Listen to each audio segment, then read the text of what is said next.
Welcome to The Explainer. I am absolutely thrilled you're here today. We are jumping right into a totally fascinating transformation. We're going to look at how modern technology is quite literally upending the history books. We'll break down exactly how cutting-edge science is completely rewriting our understanding of the human story and proving that the past is, well, a whole lot more surprising than we ever imagined. So let me ask you kind of a crazy question. What if everything your history teacher taught you was completely wrong?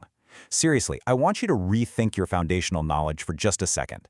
For generations, we've taken certain historical assumptions as undeniable, set-in-stone facts. But as we're going to see in this explainer, when you shine the light of modern scientific tools on ancient mysteries, you very quickly realize that so many of the things we assume about our ancestors simply aren't true. We used to view history as this static list of dusty facts, right? Just a bunch of dates to memorize.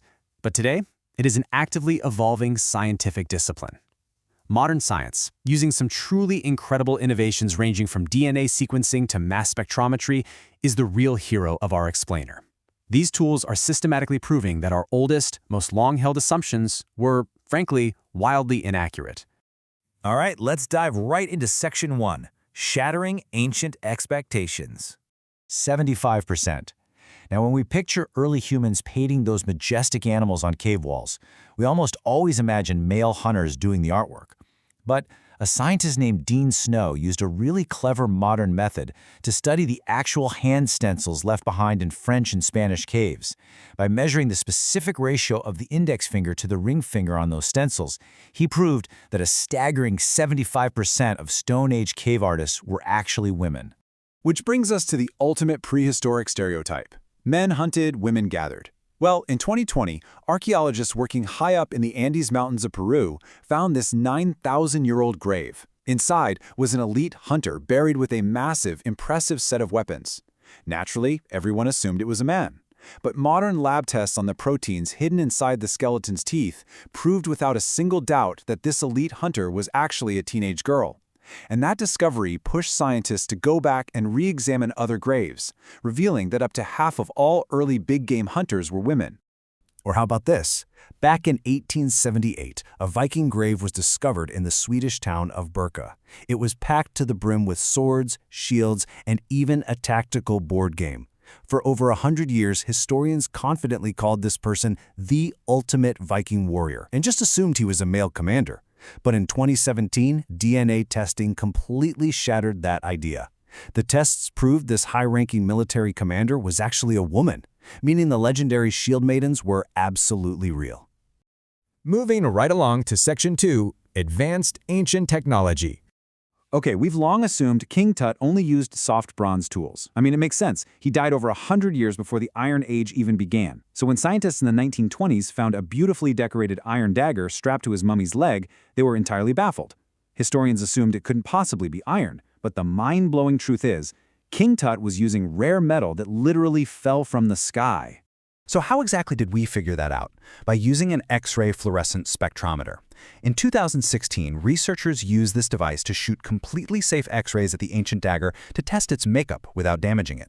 The results revealed the blade contained high amounts of nickel and cobalt. And you know what? That specific chemical recipe perfectly matches meteorites. This proved that ancient Egyptians weren't melting iron from the earth. They were actually hammering incredibly rare weapons out of space rocks. And that's just the tip of the iceberg. Just look at how far ahead of their time our ancestors really were. First, you have the Antikythera mechanism. Found in a sunken Roman ship, X-rays revealed this weird lump of bronze was actually a 1st century BC Greek analog computer with over 30 gears used to predict eclipses. Next, check out Al-Jazari's robots. A manuscript from 1206 AD detailed a programmable robotic musical band and complex water clocks centuries before Europe had anything like it. And finally, Viking sunstones. Long thought to just be myths, scientists found that Iceland's spar crystals actually polarize light, perfectly allowing Vikings to navigate precisely even through heavy fog. Okay, Section 3. Everyday life upended. 30. You hear this stat all the time, right? That ancient people rarely lived past their 30s. We're taught to picture life back then as so brutally harsh that a 35-year-old was essentially considered a frail elder at the absolute end of their lifespan. But the real number? It's 70. The crucial thing to understand is that the 30 average was basically a massive mathematical trick. In 2018, a scientist named Christine Cave created a new way to study tooth wear on Old English skeletons. Her study proved that high infant mortality drastically dragged down the mathematical average. But if an ancient person managed to survive childhood sicknesses, they routinely lived to be around 70 years old. The ancient world was actually filled with healthy grandparents. And hey, what were those ancient grandparents wearing?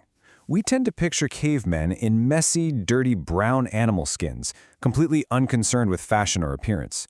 But when archaeologists explored Georgia's Dudzuana cave, they found microscopic 30,000-year-old spun flax fibers.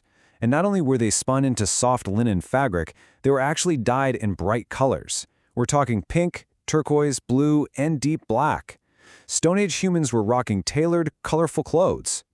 Let's totally rethink a few more ancient daily habits while we're at it. First up, Roman gladiators.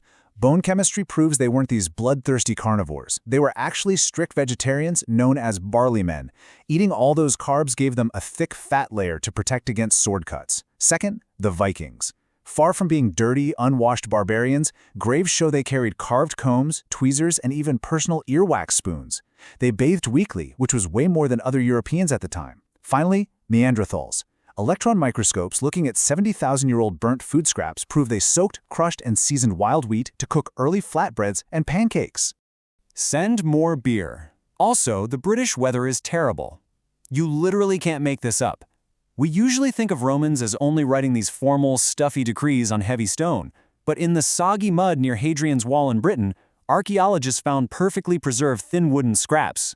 These acted exactly like ancient text messages. They were full of everyday chatter, supply lists, birthday party invites, and commanders' wives complaining about the rain and demanding more beer. It just completely humanizes them. We also often assume ancient humans only kept animals for purely practical reasons, as tools for hunting or guarding, because life was just too harsh to have pets. But over in Germany, archaeologists found a 14,000-year-old grave holding a man, a woman, and a puppy. Modern vets looked at the bones and found the puppy had a severe virus, making it totally useless for any kind of work. Those early humans spent massive amounts of energy hand-feeding and nursing this sick animal purely out of love and companionship. All right, on to Section 4, Rethinking Societies and Timelines. Take the absolute biggest architectural marvel of the ancient world. The classic Hollywood myth claims the Egyptian pyramids were built by thousands of forced, mistreated slaves. But when archaeologists finally uncovered the actual workers' village near Giza, the truth was revealed. The pyramids were built by well-paid, highly organized experts. Records show these builders had sick days, received top-notch medical care, were given daily beer rations, and get this, they even went on strike to demand better food when their pay was late. Let's blast through a few more of these societal myths, because the truth is shocking. Take pirates in the 1700s. Documents from the pirate ship Whydah Galley prove they actually pioneered democracy on the high seas, voting for their captains and even offering health insurance for lost limbs. Second, ancient Sparta's famous baby pit, the Chiatis Chasm. Modern digging found absolutely zero baby bones there. It was just an execution spot for adult criminals. Third, the Indus Valley Civilization. They built perfectly gridded, massive cities with indoor plumbing, yet after a century of digging, we found almost no weapons of war. And finally, the Maya. Long thought to be peaceful astronomers, the hidden Bonaparte murals prove they were actually fierce, violent warriors constantly competing for power. Even our historical timeline is getting a massive update. Look at 4000 BC. Aerial photos and magnetic scans revealed the Tripoli megasites in Ukraine. We're talking massive cities housing 21,000 people hundreds of years before Mesopotamia. Jump to 1000 BC. Excavations in Brazil proved cappuccino monkeys entered their own Stone Age 3,000 years ago, creating exact stone anvils just to crush cashews. And at 1000 AD, excavations at Lonzo Meadows in Canada proved Vikings settled North America nearly 500 years before Christopher Columbus was even born. And it's not just human history. Our actual biological family tree is way more crowded than we thought. In 2010, scientists pulled DNA from a single tiny pinky bone found in a Siberian cave. It didn't match modern humans, and it didn't match Neanderthals. It revealed the Denisovans, an entirely new mysterious third human group that lived right alongside us. And then we have Homo floresiensis. Discovered in 2003 on the island of Flores, these were miniature 3.5-foot-tall humans, affectionately nicknamed hobbits.